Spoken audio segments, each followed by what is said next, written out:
Last year when we played UTEP, there were 10,000 people at the game, and they were a strong, physical basketball team. That really we ran them and we were fast with them, but they just dominated us because they were so much more physically better and bigger. It's amazing to me that in a year we're the big physical basketball team with depth and athleticism and a team that can really score. The only piece we've yet to figure out is how to get to 10,000 people in our arena like they had in their arena, because it was a tough place to play down there with that many people sitting on top of you. I'm proud of this team because they bounced back really well coming out of the Idaho game. There's some things we challenged we need to clean up, and I'm really proud and happy for Darian because he's another piece to the puzzle that joined the party in this game. And there's a couple more guys sitting over there that when they get on their games, this team has a chance just to be really good offensively. They're really gifted that way when they share the ball and really take good shots. Was the desire to make it more physical the impetus for starting Connor and going at him early in the second half? Well, we had a decisive height advantage, so we went right at him because he's the biggest guy on the floor, and we didn't feel like they could guard him inside. We felt like they double-teamed him. We had enough shooters on the floor to make up for that as well, too. So the game needed to be established in the paint, and we certainly did a good job of that with him inside. And when Val was in there, Josh, I thought all of our bigs played well. Does Darian's length allow you guys to play more zone like you did? We're going to play more zone. There's a few more things, wrinkles in our defense that we haven't done that we're working on as we head towards Hawaii, as we head towards conference play and everything. And what Darian does, his length allows you to match up better with that big three-man that's throughout this conference and really throughout the country. Everybody seems to have that guy over there. Definitely, I thought he could have made a big difference in the Idaho game with that kind of length out on the perimeter. And even in the Gonzaga game, he probably could have made a difference with that kind of length. So I'm just happy that he's been cleared health-wise. He's had a lot of injuries. He's kind of behind everybody else because he's had so many injuries.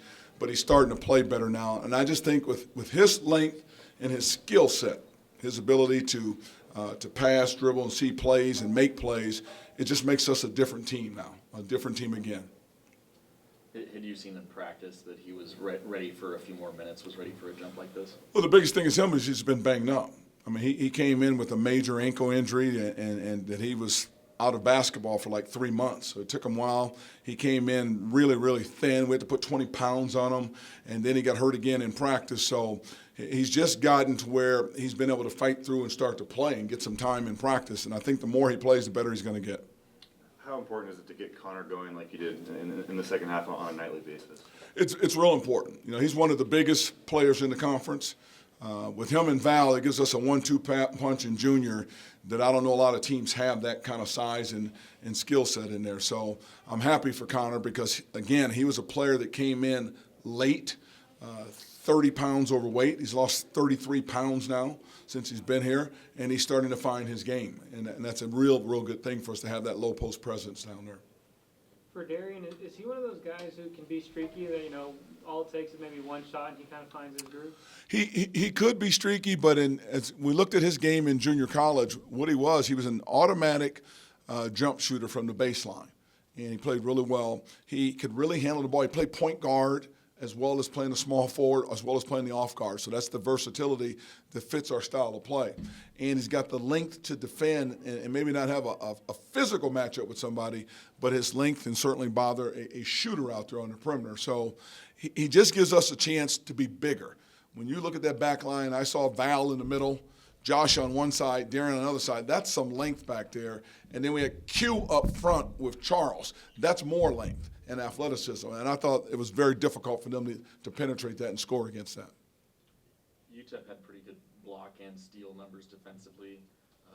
Maybe the refs' whistles affected that a little bit, but you only gave up 1 and 4 and got 9 of each yourself. How were you guys able to make that defensive adjustment for that? I think the biggest thing is having Val back there and Josh. With Val changing our team defensively, I think everybody is more aware of blocking shots and doing things because we help on that back line so much. So, we're one of the best defensive teams in the country when it comes to blocking shots, and that's a luxury to have. So, but you still got to be able to adjust the game during the course of the game with officials. You've got to adjust. If they're calling it tighter, you got to back off. They're letting you play, you got to play. 47 personal fouls. Is that a new rule that you have to adjust to, or do you think today was kind of an outlier? Coaches as well as players will adjust to all the new rules. The key thing is just having the consistency of the calls, night in, night out, game in, game out. Because again, I've got to go back and look at tape and say, well, wait a minute, why did this game are there 47 fouls compared to the other 5 games, and really dissect what we did wrong. If it's something we did as well too, so that we can clean up. You mentioned the crowd at UTEP. Did you kind of know that with this being finals week that this was probably going to happen? Oh yeah, no, finals week, and over at Idaho, and it was what was our night? We had our COUGS here. Come on, you should know this. Butch night. Did you know that? No. You didn't know that on Thursday night on the game that we played Idaho. You didn't know that. Butch's Bash. You didn't know that? I did know that because of the finals, and this game was about playing well, so we could go into finals feeling good about where we're at. And giving them a couple days off. The whole focus now is academics. And the last final is Texas State on Friday. So you really use the week academically. You use this game to feel good about the week. Hopefully we can come out of the week feeling good about our performance in the classroom. And then there's that last final sitting there Friday before we take a day off, get organized, and get on a plane to go to Hawaii, where that competition steps up. So I've always kind of put games around finals weeks for that reason. So you can play, feel good, do a good job academically, come out of it, play again, feel good, and then go into whatever tournament or go into conference play. So we're right on track to where we need to be right now with that.